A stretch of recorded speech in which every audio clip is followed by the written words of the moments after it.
शादी के बाद भी चल रहा था पत्नी का अफेयर, खुद निकिता ने किया सबसे बड़ा कबूलनामा। घर से भागकर कहां छुपी निकिता, पुलिस को मिला सबसे बड़ा सबूत, हर कोई हैरान।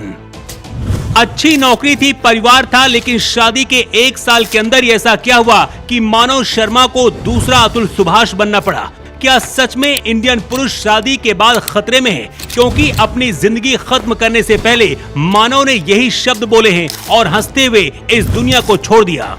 इन दोनों महिलाओं का नाम निकिता है। एक महिला अतुल सुभाष की मौत की वजह बनी और दूसरी महिला मानव शर्मा की मौत की वजह बनी। मानव शर्मा केस में अब एक ऐसा खुलासा हुआ है जिसके बारे में जानकर आप भी हैरान रह जाएंगे।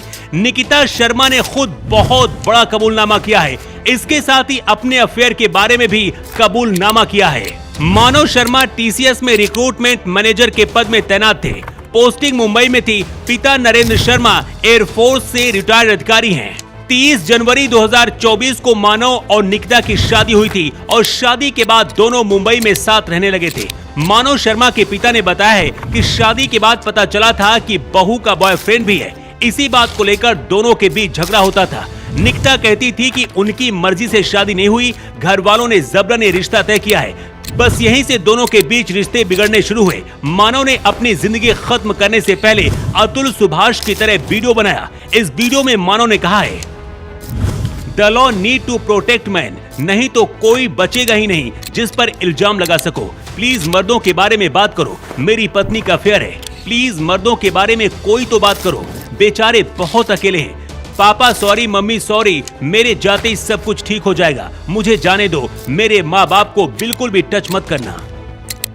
निकिता और उसके परिजनों के खिलाफ पुलिस ने केस दर्ज कर लिया है। केस दर्ज होने के बाद सुबह से ही निकिता और उनका पूरा परिवार घर से फरार हो गया।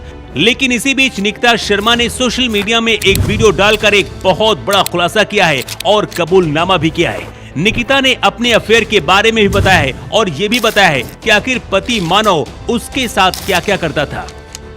शादी से पहले किसी से अफेयर होने की बात निकिता ने कबूली है। निकिता ने कहा कि शादी से पहले मेरा रिलेशन था, लेकिन शादी के बाद ऐसा कुछ भी नहीं था। लेकिन जब ये बात मानव को पता चली तो वो बेकाबू हो गया, मारपीट करने लगा और मेरे साथ गलत व्यवहार करते थे।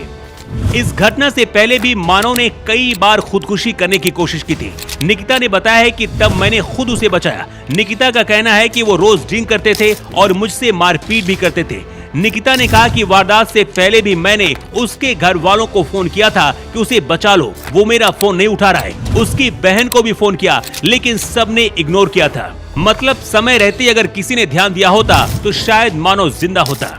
लेकिन सबसे बड़ा सवाल यह है कि अगर निकिता निर्दोष है तो फिर पुलिस से क्यों भाग रही है। सवाल यह भी है कि आखिर और कितने अतुल सुभाष जैसे केस आएंगे।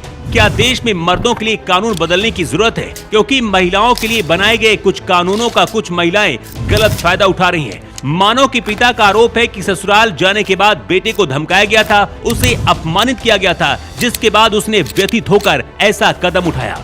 अगर नए आंकड़े उठाकर देखें तो हर 3 पुरुषों में एक पुरुष प्रताड़ना का शिकार है। ज्यादातर पुरुष अपने बारे में किसी से बात नहीं करते और ना ही पुलिस में कंप्लेन करते हैं, अंदर ही अंदर घुटते रहते हैं। ज्यादातर पुरुषों को लगता है कि अगर वो किसी से बताएंगे कि उनकी पत्नी उन्हें प्रताड़ित कर रही है तो इससे उनकी बेइज्जती होगी और आखिरी में वो खुद को ये खत्म करने का फैसला लेते हैं। अतुल सुभाष केस अभी भी नहीं सुलझा है और उसके बाद से न जाने कितने लोग और अतुल सुभाष बन गए हैं और अब एक नया केस और जुड़ गया है मानव शर्मा का। ये सच है कि महिलाओं के साथ ज्यादा दुर्व्यवहार होता है, लेकिन जो कानून महिलाओं की हिफाजत के लिए बनाए गए हैं उन्हें कुछ महिलाएं हथियार की तरह उपयोग करती है। मानव शर्मा और निकिता केस में आप किसे गुनहगार मानते हैं? अपनी राय कमेंट करके जरूर बताएं।